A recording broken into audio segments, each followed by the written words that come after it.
Hola a tots. Bé, anem agafant possessió dels seients i per continuar amb la jornada.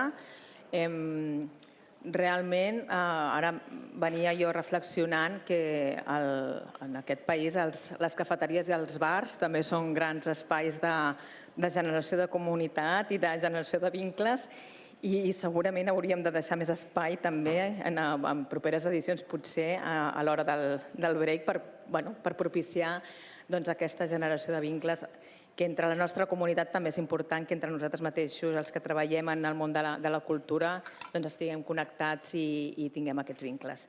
Per continuar amb la jornada, us presento a l'Adrián López Pastor, director del Museu Municipal de Montcada i Reixac.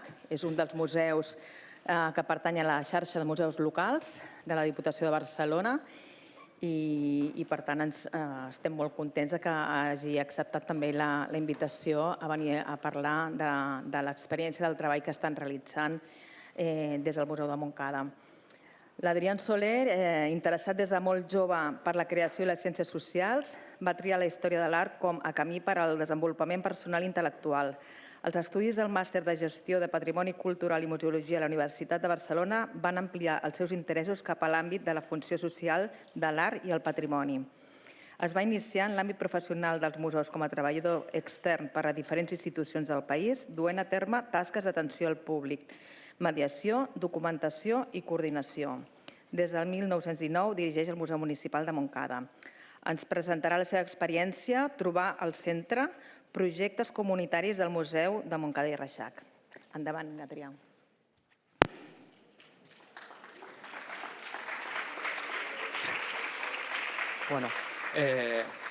Bon dia i vull en primer lloc agrair a les companyes de la xarxa de museus locals el fet d'haver-me convidat. Tot i que sonarà convencionalisme, és un honor estar avui aquí. Les jornades de la xarxa han estat per mi un espai d'aprenentatge important al llarg dels anys. Bé, per entrar en el tema, el binomi museu i comunitat és una qüestió que a casa nostra té un llarg recorregut a nivell de teoria i de praxis i acumula una quantitat d'experiències important. Tan important que, sincerament, em va fer dubtar sobre si valia la pena que des de Montcada participessin o no en aquestes jornades. La raó principal és que el Museu de Montcada és, com ara veureu, un museu molt petit i ja sabeu que quan diem petit fem servir un eufemisme que amaga tot un conjunt variat de mancances i limitacions. Aquesta realitat condiciona la nostra pràctica en la seva totalitat i també ens condiciona a l'hora de mostrar-nos i mostrar la nostra feina. Vaig pensar, però, que una de les virtuts de la xarxa és la d'agrupar institucions museístiques molt diverses i que és positiu que els museus petits expliquem allò que fem des de les possibilitats que la nostra situació ens permet. Aquesta presentació serà també, per tant, en certa manera, una reivindicació del treball d'aquest tipus d'institució museística, molt present a l'ecosistema català, i per la qual el treball amb la comunitat jo diria que es fa tant per necessitat com per convicció a parts iguals. En aquesta presentació, si em dóna temps, parlaré de dos projectes comunitaris que des del Museu de Montcada hem posat en marxa en els últims 3 anys. Tots dos parlen de persones i de territori com a elements indissociables, però cadascun d'ells centra la seva mirada i es focalitza en un d'aquests dos conceptes, persones i memòria d'una banda i territori i paisatge d'una altra. Us convido llavors, que abans d'entrar a parlar d'aquests projectes, fem un viatge curtet, un petit viatge a la Barcelona metropolitana. Ja en 1934 s'anunciava com un viatge curt, 18 minuts. Crec que no ha millorat gaire des del 34. Però hem de conèixer una mica el context. Montcada i Reixac és un municipi de l'àrea metropolitana, situat a la comarca del Vallès Occidental, en una zona estratègica, a la vall baixa del riu Besòs, molt propera als barris de la zona nord de Barcelona, que avui han tingut protagonisme també. Té una població d'uns 38.000 habitants i per entendre la ciutat és interessant mirar-la des de la perspectiva del seu principal modelador, que és el riu Besòs. Montcada és un dels 5 municipis integrants de l'Eix Besòs i juntament amb Badalona, Santa Coloma, Montcada, Reixac i Sant Adrià de Besòs i els districtes de Nou Barris i Sant Andreu. I bé, algunes dades sobre l'Eix Besòs: s'agrupa 1 milió de persones distribuïdes en 98 barris, això és un 12% de la població catalana. 16 dels 25 barris més vulnerables de l'àrea metropolitana es troben en l'Eix Besòs i, segons un estudi del 2017, el 28 àrees estadístiques metropolitanes del Besòs presentaven una situació de vulnerabilitat o màxima vulnerabilitat. Bé, de les 6 àrees estadístiques metropolitanes que conformen Montcada, la ciutat de Montcada, 2 d'aquestes àrees, que corresponen bàsicament amb barris, tenen qualificació de vulnerable. Vull dir que hi ha 7.000 habitants que representen un 20% del total de la població que es troben en aquesta situació. Montcada i Reixac, com us imagineu, és un municipi amb un pes important encara del sector industrial, en la seva estructura productiva i, per tant, ha patit i pateix encara les conseqüències i les dinàmiques de la reconversió industrial. Bé, si haguéssim de fer un resum de l'evolució de la història de Montcada, que crec que és important per parlar d'aquests projectes, ho podríem definir amb algunes poques imatges i amb algunes dates. Aquest seria el punt de partida, un poble de pagès, al qual la seva situació estratègica sobre el camí ral de Barcelona va afavorir que tingués una certa aparició d'activitat artesanal. El principal fet transformador va ser l'arribada el 22 de juliol del 1854 del tren. És la data de la solemne inauguració del primer trajecte entre la línia de Barcelona i Granollers. I aquest és el veritable punt de partida de la transformació del municipi. Aquest municipi va apropar Montcada a Barcelona amb 2 trens diaris en aquell moment i des de Barcelona va arribar una primera població de fora, podríem dir. Aquí els tenim, els coneguts popularment com els estiuejants. A la imatge veiem el carrer Colón, al costat de l'estació de França, veiem les línies de tren a tocar. Primera colònia d'estiuejants de la dècada dels 20 i que representen, en certa manera, la primera de col·lectius, comunitats de fora que van arribar a la ciutat de la mà del tren, transformant social i urbanísticament la ciutat. Després arribaran, com veurem, moltes altres i totes elles han fet la seva contribució al progrés i a la diversitat de Montcada. El tren no només va portar estiuejants, una altra data decisiva, 1917, la construcció de la cimentera Aslan, que seria l'autèntic tret de sortida a la industrialització del municipi. Primer gran complex fabril, al qual seguiran d'altres fàbriques com l'Ismalíbar, la Valentine.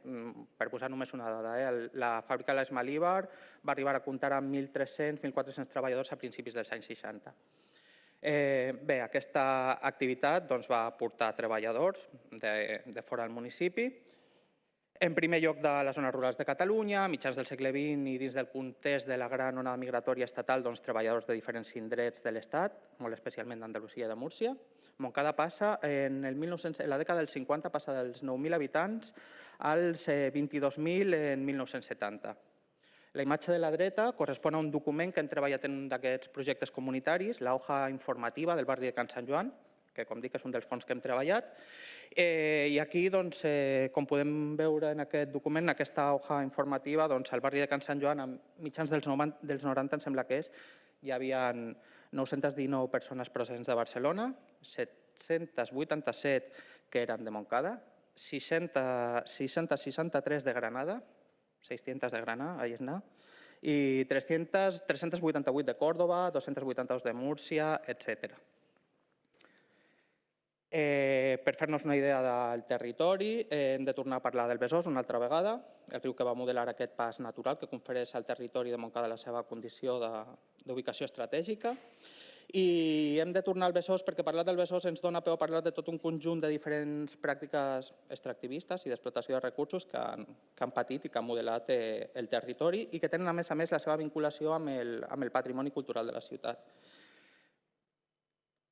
Bé, primer parlaríem de l'explotació de l'aigua, del seu aqüífer, del riu. Ens trobem amb una activitat que ha generat un patrimoni cultural molt important per la ciutat, el Rec Comtal, un patrimoni mil·lenari, la Mina Vella, la Casa de les Aigües, però parlem alhora també d'una activitat que, especialment amb els abocaments industrials, van fer del Besòs un riu, una zona insalubre. De fet, es diu que a mitjans dels 80 es diu que era un dels rius més contaminats d'Europa, amb la conseqüent afectació a la població i als barris que viuen en contacte amb el riu. Hi ha més exemples d'aquestes pràctiques extractivistes, una té a veure precisament amb la cimentera. Si us fixeu a la imatge de l'esquerra, sembla que el turó hagi desaparegut. Aquesta transformació del paisatge que és força evident arran d'aquesta pràctica. En aquesta imatge, com dic, veieu clarament tota la part desapareguda del turó de Montcada. Per cert, al turó de Montcada hi havia les restes del castell dels Montcada, l'ermita de la Mare de Déu. Vull dir que la cimentera no va tenir problema, no va distingir entre iglesia i nobleza. I bé, una cimentera que alhora és avui en dia un part del patrimoni cultural montcadenc. Per últim, parlarem, per entendre el territori, això és fonamental, d'una activitat que no és purament extractivista, però sí d'explotació del territori, d'explotació purament del sòl, i parlem de la presència d'un conjunt d'infraestructures que conformen un llarg llistat de servituds metropolitanes, de comunicació, energètiques, d'abastiment. M'ha agradat molt allò que s'ha dit a la primera conferència, del gir, d'aquesta mirada cap a les infraestructures, cada cop més socials. Això a Montcada ho tenim claríssim. Els efectes d'aquestes infraestructures, 29 quilòmetres viàries i ferroviàries, 5 estacions, 510 trens que diàriament travessen el territori amb 3 línies. S'ha de dir també que el patrimoni ferroviari és part del patrimoni cultural de Montcada. 500.000 de vehicles que passen diàriament per les dues autopistes, per l'autovia, les línies d'alta tensió, el gasoducte, els 40 quilòmetres de la xarxa hidrogràfica que ara mateix s'estan renovant, els pous que s'estan obrint, la nova estació depuradora, etc.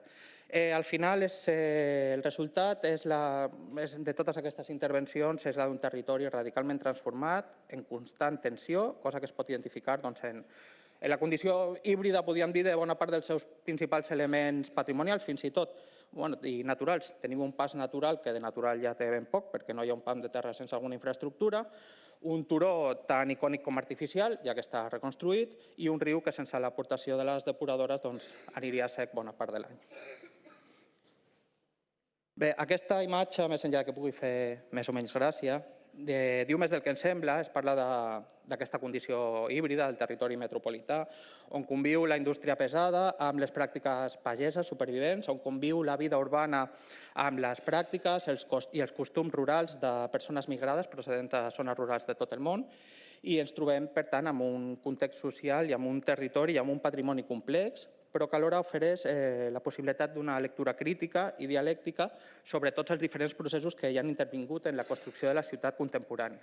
I això és una mica el que volíem treballar amb aquests dos projectes. Els projectes que presentem avui tenen precisament com a objectiu l'aprofundir en aquesta realitat complexa, d'una banda, aprofundir en la realitat social de la ciutat, analitzar el pes dels processos migratoris contemporanis, i de l'altra, les transformacions radicals del territori, el difícil equilibri entre els espais naturals a les zones metropolitanes, posant el pes, la mirada, sobretot en els espais fluvials. Bé, abans d'entrar a explicar els projectes, rematem el tour metropolitano amb una visita a la història del museu. El Museu Municipal de Montcada neix com a equipament municipal el 1984. És conseqüència d'una iniciativa ciutadana que va reivindicar un espai com a museu arqueològic per conservar les troballes d'unes intervencions arqueològiques que es feien al jaciment de les Maleses. I, a diferència d'altres institucions del país, amb orígens i inicis semblants, el museu ha fet una evolució molt lenta fins a consolidar-se a una integració total com a equipament municipal. Si parlem dels equipaments pròpiament dits, tenim una seu principal, que és aquesta, la Casa de la Vila, molt petita, 200 metres quadrats, que a més està el museu està integrat dins de l'edifici de la Casa de la Vila, on compartim amb d'altres serveis municipals, serveis socials, per exemple, i, per donar algunes dades, una exposició permanent de 100 metres quadrats, 50 metres per als dipòsits, etc. En canvi, tenim dues extensions enormes que requereixen molts recursos i molts esforços, que són la Casa de les Aigües, que és una antiga central d'extracció d'aigües, 4.000 metres quadrats, i el jaciment de les Maleses, del qual hem fet referència avui. Res, per parlar una miqueta més del museu, unes col·leccions petites, molt petites, 2.500 objectes aproximadament, 80% d'ells arqueològics. A nivell de personal i dades econòmiques, som un tècnic, una administrativa, poc personal extern i un pressupost anual d'uns 70.000 euros que inclouen les subvencions entre elles les de la Diputació, gràcies de nou. Bueno, això evidentment té un impacte. Jo crec que, ja us ho podeu imaginar, no crec que anem a detallar dades, però visitants presencials estem per sota la mitja, el que estem per sobre la mitja és la superfície d'equipament museístic per cada 1.000 habitants. Clar, els 4.000 metres quadrats i de més, gestionem molts metres quadrats.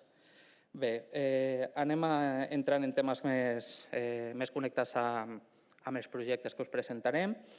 Si parlem del relat del museu, de les seves línies discursives, jo porto com a tècnic des del 2018, quan es va crear la plaça, doncs històricament ha sigut un museu que el seu relat, expressat en les seves diferents activitats, ha bastit un relat canònic que intenta explicar la història de la ciutat seguint un eix cronològic articulat entorn a aquests elements patrimonials. S'explicava l'època antiga amb el jaciment de les Maleses, l'època medieval agafant com a referència el castell i la Nissaga Montcada, l'època contemporània agafant les cases modernistes. Bàsicament l'esquema era aquest.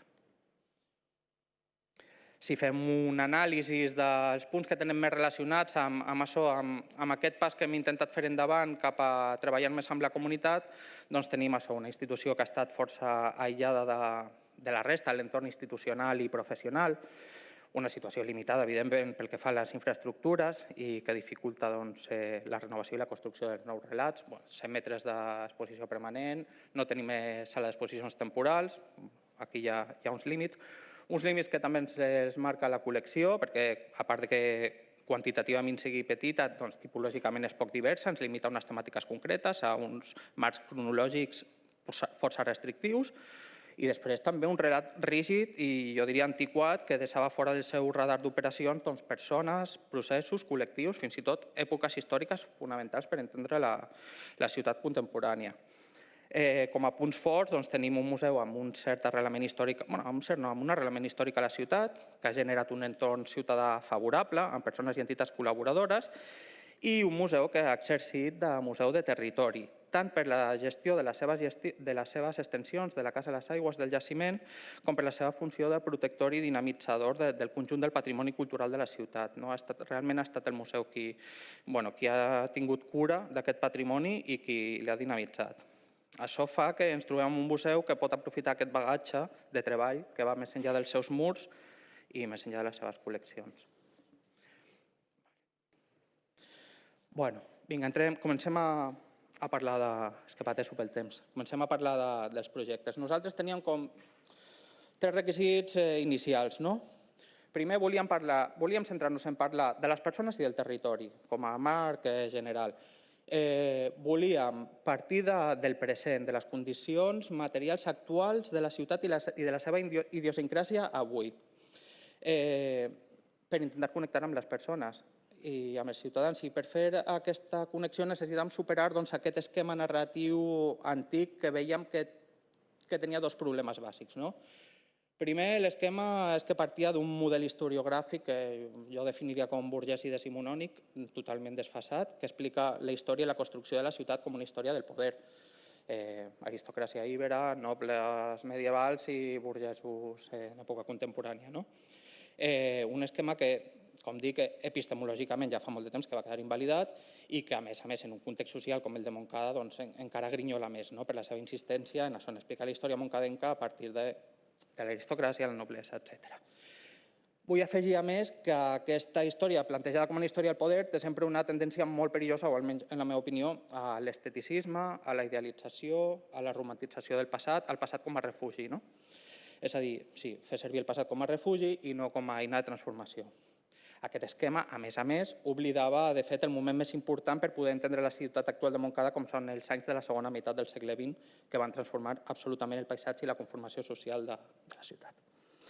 Per superar aquest esquema ens vam agafar una idea, un concepte que era fer història al present, que potser és una tonteria o no, però ens va ajudar. Amb aquesta idea volíem no intentar comprendre els diferents estrats o capes del passat de forma aïllada i inconexa, sinó que cada capa del passat serveixi per problematitzar el nostre present.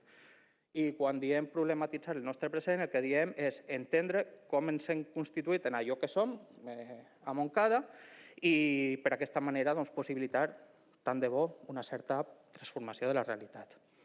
per aterrar com la teoria a la pràctica. Ens qüestionaven coses com si té sentit la celebració d'una diada modernista a Montcada, bàsicament. Si aquest és el camí per entendre la Montcada d'avui, per generar noves relacions. Un segon punt és que queríem generar aquest nou coneixement, aquest nou relat, de forma col·lectiva, perquè enteníem que aquest paradigma antic a l'hora d'articular el relat o de construir coneixement va també de la mà d'una determinada manera de comunicar-lo i que es basa en aquesta idea il·lustrada i paternalista del museu com a emissor unidireccional del coneixement i del ciutadà com a receptor passiu. Per tant, el segon dels requisits era que si havíem de fer història del present i problematitzar el present, havíem de trencar amb aquest model i que tots els processos, des de la investigació fins a la socialització dels resultats, es generessin de manera col·lectiva. El tercer punt era implementar projectes on quedés ben definit la seva forma de retorn social, perquè pensaven que si no hi havia una identificació clara dels objectius i dels interessos, era impossible que la participació es fes en termes d'equitat, és a dir, que hi hagués una coincidència clara d'interessos entre les persones que convidàvem i col·lectius que convidàvem a participar i els objectius del projecte. Bé, doncs partint d'aquesta situació del museu, del nostre context, del context del nostre territori, del nostre context socioeconòmic, doncs vam tirar endavant un parell de projectes. El primer es diu Memòria Visual de Montcada.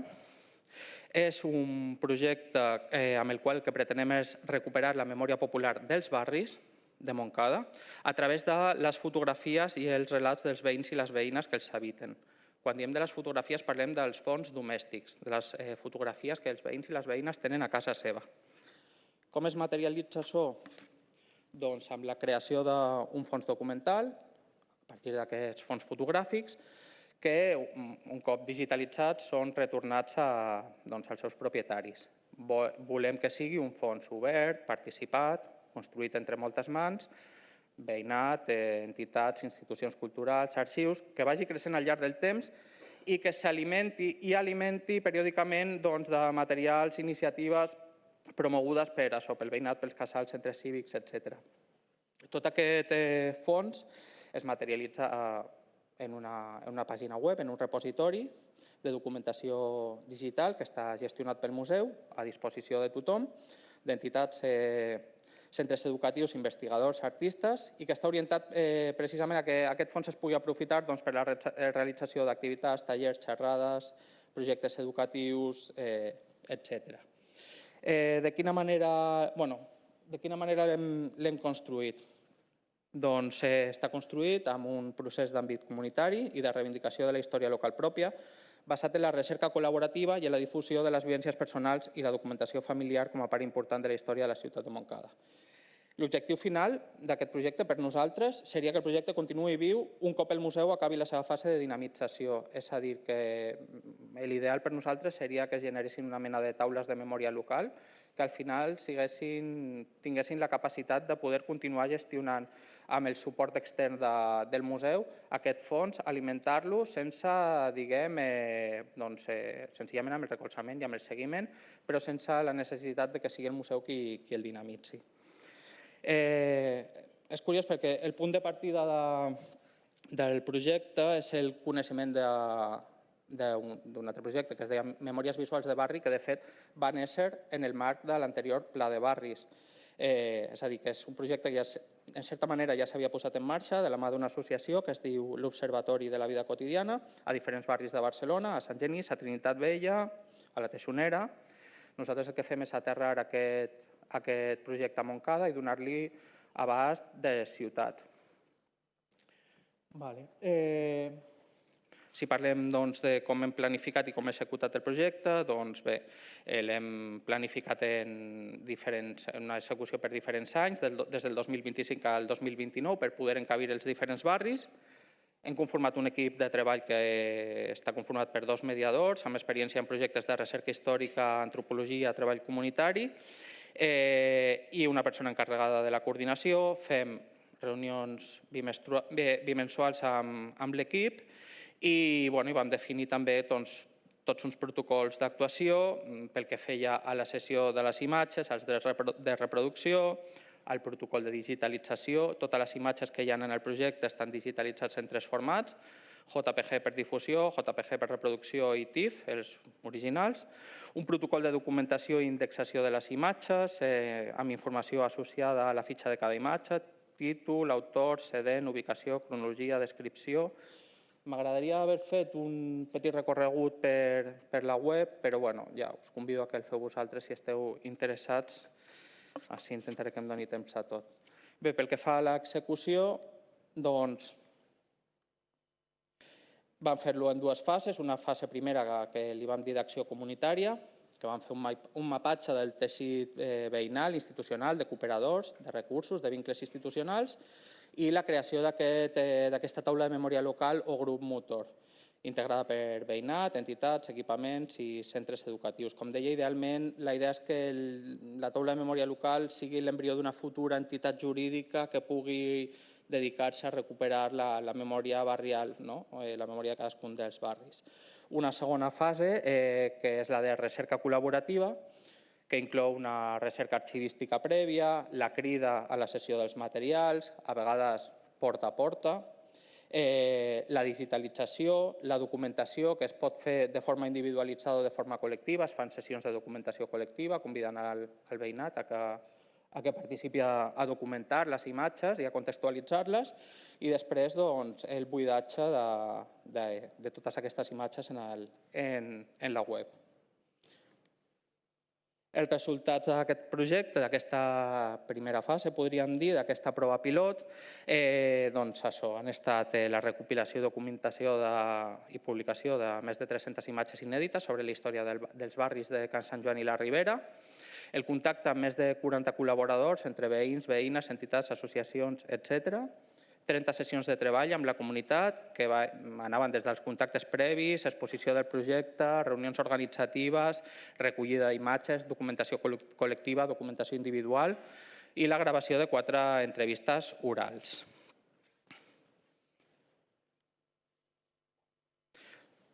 El segon dels projectes, que aquest és un projecte menys ambiciós, més petit, es diu Hidròpolis, i el que vol fer un recorregut molt ràpid. Aquest l'hem començat aquest any passat. El que volem és, allò que us comentaven, anar a treballar sobre el territori, les transformacions del territori, especialment en l'entorn fluvial. Per nosaltres és un pas endavant dins de les accions de mediació que realitzem dins de la Casa de les Aigües, i l'objectiu és intentar posar en marxa una iniciativa comunitària que serveixi per explorar les relacions entre la ciutat i l'aigua i alhora afavorir una reflexió col·lectiva sobre les transformacions del territori.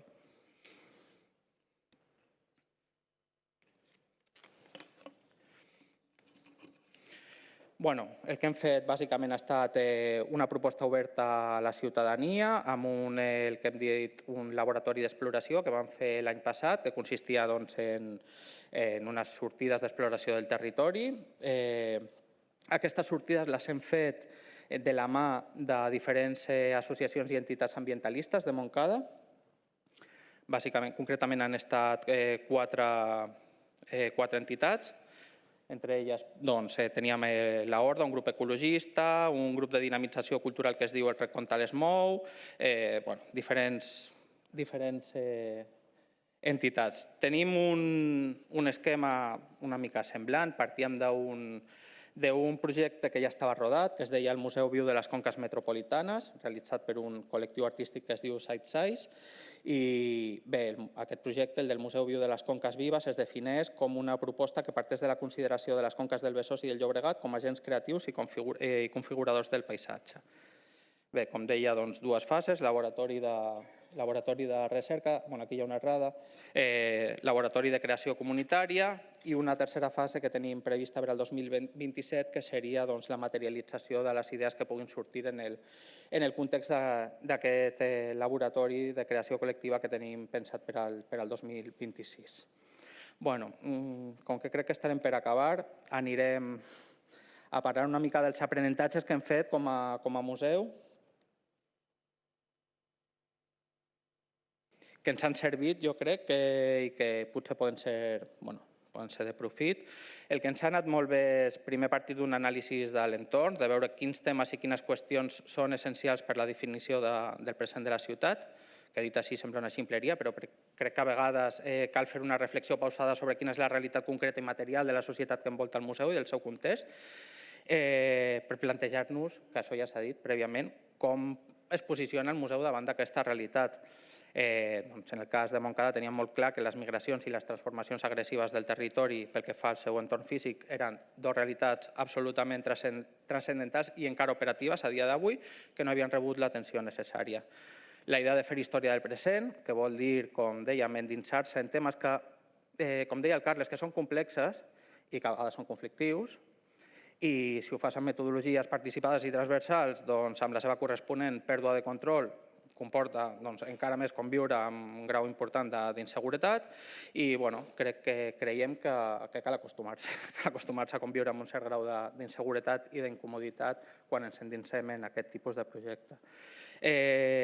Un tercer punt que a nosaltres ens ha funcionat és l'atenció a allò que s'està fent des del tercer sector i de l'economia social, cooperatives, associacions, entitats, perquè aquí podem trobar una barreja de professionalitat, gestió democràtica, independència i visió social que les fan perfectes per a aquest tipus de projectes. Un quart punt, que ja hem esmentat d'alguna manera, definir molt clarament els objectius i el retorn cap als participants, de manera que puguin identificar la coincidència o no dels seus objectius amb el projecte. S'ha fet una pregunta, crec, en aquest sentit, i per mi és essencial no vampiritzar entitats, associacions i col·lectius que ja tenen els seus propis projectes, amb projectes que els treguin temps i energies de les seves lluites i amb accions de les quals no deixen res un cop executades. Això s'ha d'evitar a qualsevol preu. Fa poc vaig passar per Vallcarca i hi havia una pintada que deia «Això és un barri, no soc el teu TFM, no soc el teu treball final de màster». Crec que hem d'interioritzar una mica aquest missatge. I per últim, jo penso que estic dient un sac d'obvietats, però iniciar-se si pot ser de la mà d'entitats, barris, col·lectius amb els quals ja hi hagi una interacció i una relació de confiança mútua. En el nostre cas, pel tema de la Casa de les Aigües, que està entre el barri de Can Sant Joan i el barri de la Ribera, aquesta relació i aquest canal de comunicació ja hi era i això ens va ajudar moltíssim.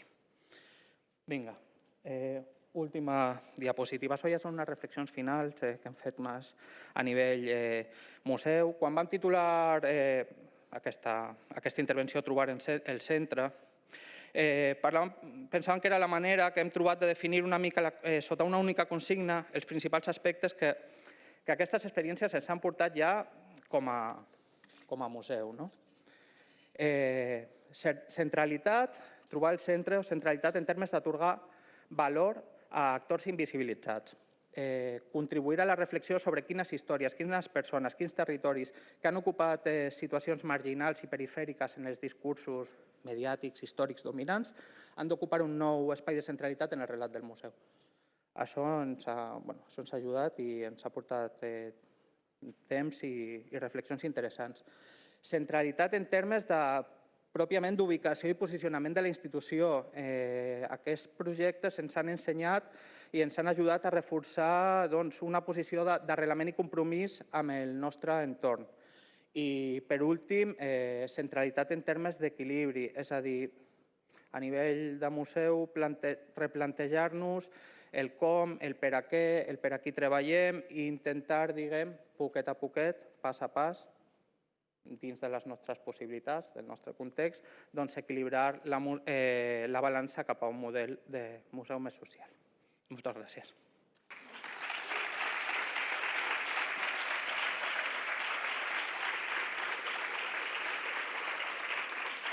No sé si ha quedat temps per preguntes. Moltes gràcies, Adrià. No sé si hi ha alguna pregunta a la sala, allà al fons, o també, si no, online.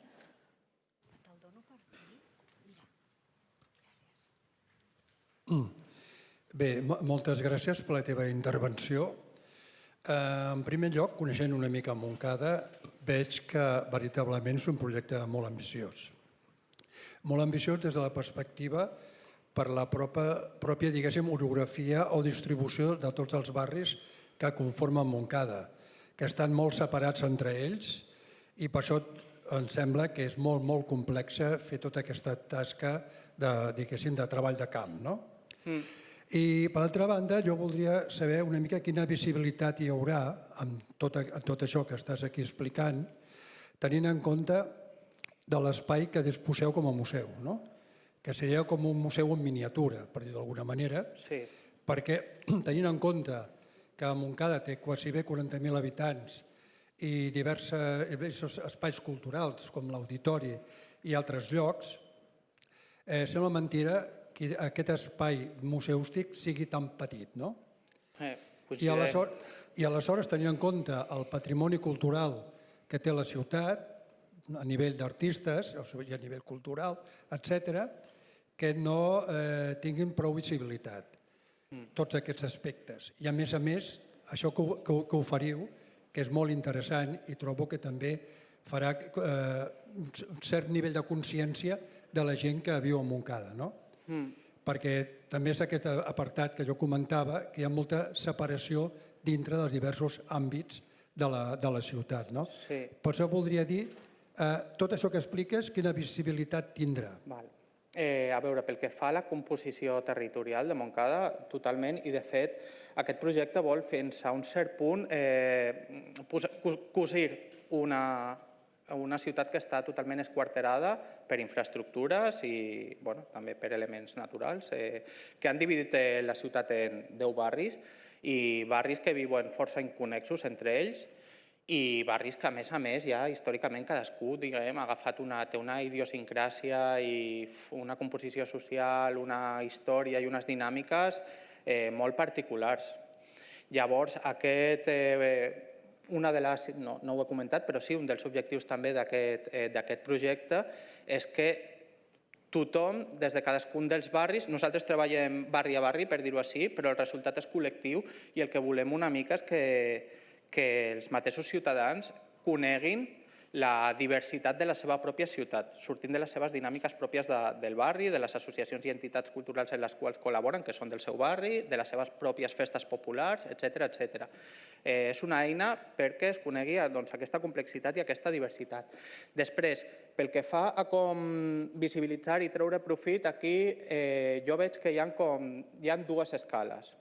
Al final el que estem generant és un repositori que pot tenir aplicacions moltíssimes. De fet, hi ha una secció al web que, si no recordo malament, es diu Memòria Viva, i allà el que anem posant són tots els projectes que o han alimentat o s'han alimentat d'aquest repositori. De moment en tenim un llibre d'història que es va publicar des de l'Associació de Veïns de Can Sant Joan, 50 anys d'història del barri, que han aprofitat bona part d'aquesta digitalització. Clar, per nosaltres allò fonamental, més que patrimonialitzar aquest projecte com a museu, que també, el que volem és que hi hagi aquest aprofitament social i col·lectiu, que d'aquí surtin treballs a les escoles i als instituts, exposicions d'entitats i associacions, etc., material per a documentals, el que sigui, però el punt fonamental és en aconseguir aquest retorn social. Després, també hi ha un aprofitament que podem fer pròpiament com al museu, com a dispositiu museogràfic, com a element a l'hora de dissenyar activitats escolars o per al programa d'activitats públiques. Al ser un projecte digital, fa que el seu aprofitament no estigui tan delimitat per aquestes condicions d'infraestructures a les que feia referència, que és cert, ens limiten molt la nostra acció. Però bé, també un punt del projecte era això, endinsar-nos cap al món digital dins de les nostres possibilitats i projectar-nos d'aquesta manera, projectar el museu, sobretot projectar la història de Montcada. Però com dic, l'objectiu fonamental és que el retorn sigui social, que l'aprofitament sigui col·lectiu, que surtin, que alimenti molts projectes. Aquest seria per nosaltres l'èxit, que aquesta secció de Memòria Viva acumuli moltes línies.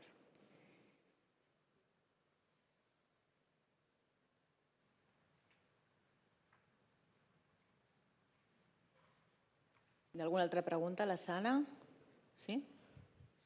Després n'hi ha una també online.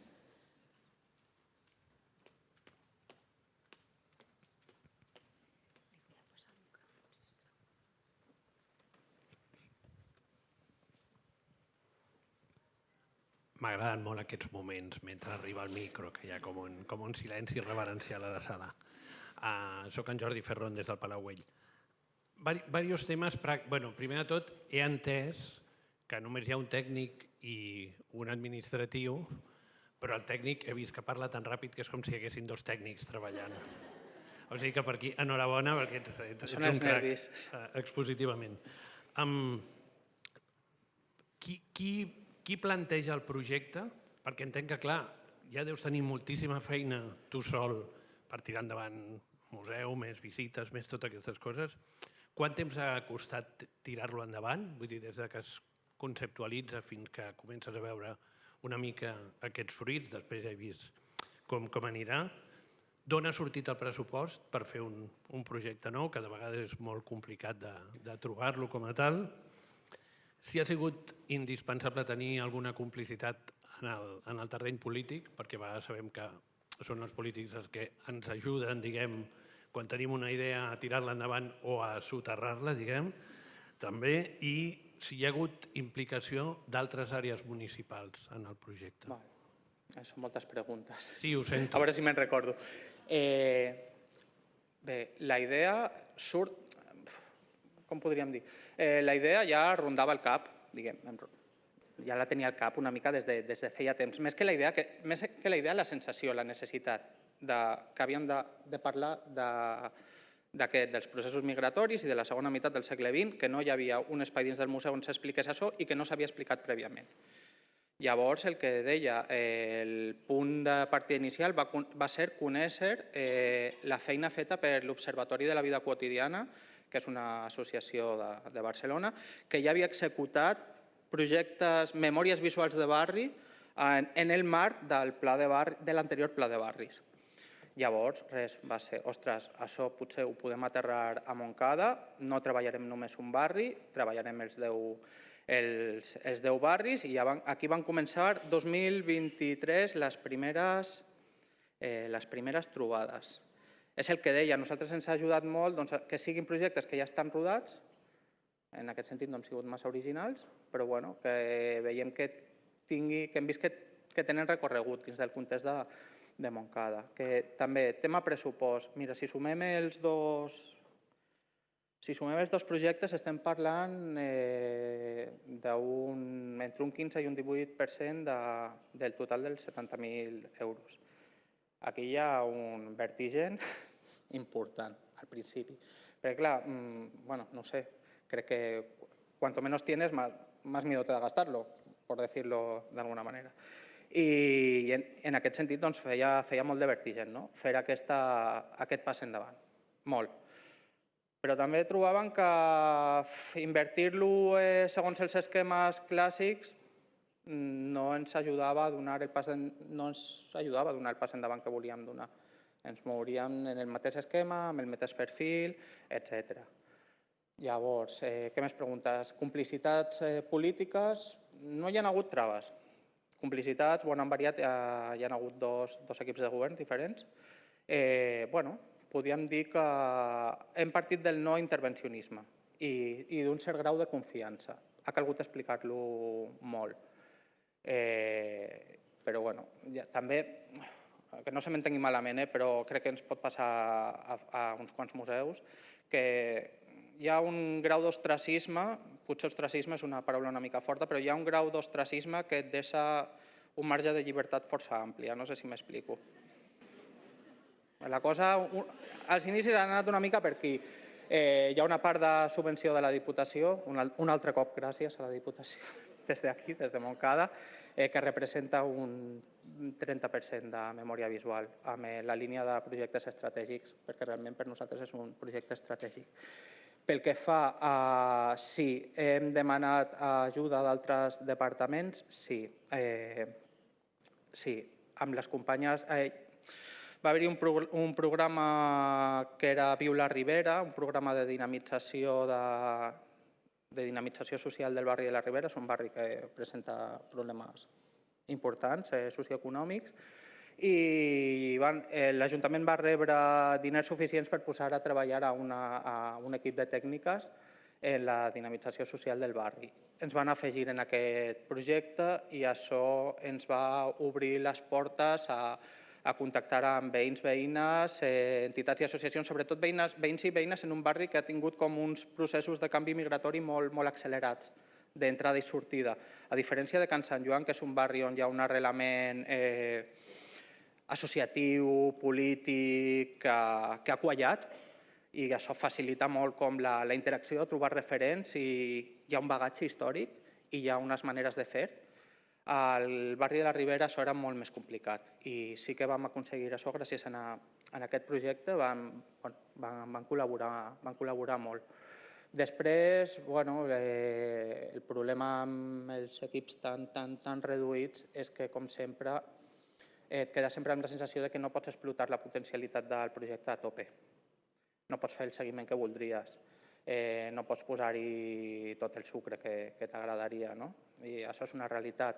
Però, clar, l'altra opció és l'immobilisme, tornem al mateix. No ho farem perfecte perquè aquí es posem una mica els highlights, però, clar, no tot ha sortit rodó, hi ha hagut una desproporció de representació entre la Ribera i Can Sant Joan, a causa d'allò que t'explicava.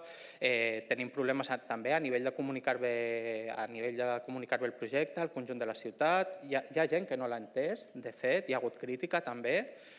I bé, clar, però és que això és el dia a dia. De res.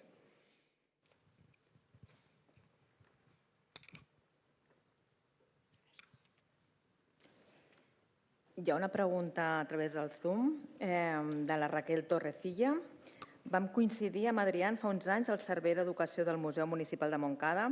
Memòria visual sembla un exemple de museu que treballa des de la cocreació i la constitució de coneixement amb la comunitat.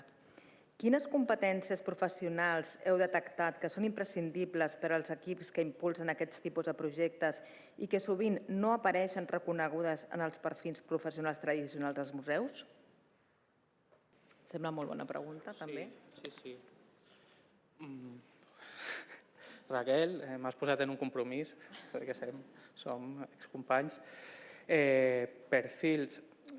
Clar, és difícil contestar aquesta pregunta en el sentit que nosaltres no hem hagut de buscar uns perfils concrets per a aquest projecte. Els perfils ja venien donats del fet que aquest projecte ja havia estat assajat, ja funcionava. I, clar, en realitat és que la gent que ha treballat en memòria visual té un perfil molt concret, perquè és un equip que està acostumat a la mediació cultural, que té experiència en mediació cultural i treball comunitari, però que a la vegada tenen formació com a antropòleg urbans. És complicat això, perquè són ells qui van parir el projecte, però suposo que al cap i a la fi és aquest aprenentatge i aquesta experiència a nivell de treball comunitari el que és fonamental. És una obvietat, però és això el que es necessita, que hi hagi persones al capdavant que estiguin acostumades a treballar aquest tipus de projecte amb el que es necessita, que és un plantejament horitzontal, l'estar oberts al debat, el no ser impositius, l'escoltar molt, el saber explicar bé. Al final tot això no respon a una educació tan reglada, educadors socials, però que es tingui aquest bagatge, aquesta capacitat. Molt bé, moltes gràcies. No sé si no hi ha cap més pregunta, per no endarrerir més el desenvolupament de la jornada. Donem pas a la darrera ponent d'aquest matí. Gràcies, Adrià.